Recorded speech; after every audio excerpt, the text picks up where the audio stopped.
एक दौर था जब कोई खूबसूरत लड़की नखरे दिखाती थी तो लोग कहते थे कि खुद को हेमा मालिनी समझती है। खूबसूरती का पैमाना थी हेमा। लोग उनकी सुंदरता की मिसाल दिया करते थे और यही वजह है कि उन्हें ड्रीम गर्ल नाम दिया गया। फिल्म सपनों के सौदागर से वो बॉलीवुड में लॉन्च हुई थीं। राज कपूर से ड्रीम गर्ल कहकर उनको लॉन्च किया गया था और तभी से उन्हें ड्रीम गर्ल का नाम मिला। बाद में हेमा ने धर्मेंद्र के साथ ड्रीम गर्ल नाम की फिल्म में काम भी किया। 70s और 80s के दशक की नामचीन एक्ट्रेस रही हैं हेमा मालिनी। भले ही उनकी उम्र बढ़ रही हो, लेकिन हेमा ने तो मानो वक्त को रोक रखा है। 73 साल की उम्र में भी वो गजब की खूबसूरत दिखती हैं। अंदाज, जॉनी मेरा नाम, शोले, रजिया सुल्तान, सीता और गीता, धर्मात्मा, नसीब, सत्ते पे सत्ता समेत सैकड़ों फिल्मों में उन्होंने काम किया। सालों फिल्म इंडस्ट्री पर राज किया है। हेमा फिल्मों से दूर राजनीति में है और मथुरा से तीसरी बार सांसद है।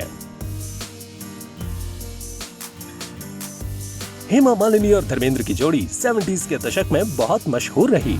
इस जोड़ी की प्रेम कहानी भी कम दिलचस्प नहीं है। करीब 9 साल के रिलेशनशिप के बाद फिल्मी पर्दे की यह जोड़ी 2 मई 1979 को शादी के बंधन में बंध गई। हेमा और धर्मेंद्र की शादी को 41 साल हो चुके हैं। हेमा मालिनी शादी के बाद धर्मेंद्र के घर नहीं गईं। हेमा मुंबई के पॉश इलाके जुहू में रहती हैं। ये घर उन्होंने पति धर्मेंद्र के साथ मिलकर 30 साल पहले खरीदा था और ये बहुत शानदार बंगला है, लेकिन अब वो यहाँ अकेली रहती हैं। इस घर में हेमा के साथ उनके कई नौकर चाकर रहते हैं। दोनों बेटियों की शादी के बाद अब हेमा इस बंगले में अकेले ही रहती हैं। पति धर्मेंद्र उनके साथ नहीं रहते, लेकिन धर्मेंद्र अक्सर हेमा से मिलने यहाँ आते रहते हैं। धर्मेंद्र पिछले कई सालों से अपने फार्म हाउस पर रह रहे हैं। हेमा का जुहू इलाके में बहुत बड़ा बंगला है जिसकी कीमत करोड़ों में है।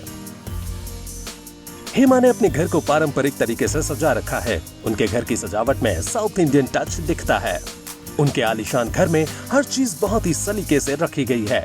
हेमा के घर की दीवारों पर बड़ी बड़ी पेंटिंग्स देखने को मिलती हैं। ड्राइंग रूम में बड़े बड़े अलग अलग रंगों के सोफे रखे हुए हैं। घर की दीवारें सफेद रंग की हैं। वहीं पर्दों का रंग भी हल्का रखा गया है और उनका घर बहुत खुला और हवादार है। हेमा के घर में एक शानदार पूजा घर भी है। घर में बड़ी बड़ी कांच की खिड़कियां हैं जिससे बाहर का नजारा आसानी से दिखाई देता है। हेमा का घर अंदर से जितना खूबसूरत है, बाहर से उतना ही शानदार है। हर त्योहार पर घर को बड़ी खूबसूरती से सजाया जाता है। हेमा मालिनी मथुरा से सांसद हैं, लिहाजा उन्होंने वहां भी अपना एक घर ले लिया है। मथुरा के वृंदावन के ओमैक्स हाउसिंग सोसाइटी में उन्होंने घर लिया हुआ है। पति धर्मेंद्र के साथ वो अपने नए घर में पूजा करने भी पहुंची थीं। हेमा मालिनी बीजेपी से सांसद हैं। उन्हें घर दिल्ली में भी केंद्र सरकार की तरफ से मिला हुआ है। संसद सत्र के दौरान वो वहीं जाकर रहती हैं।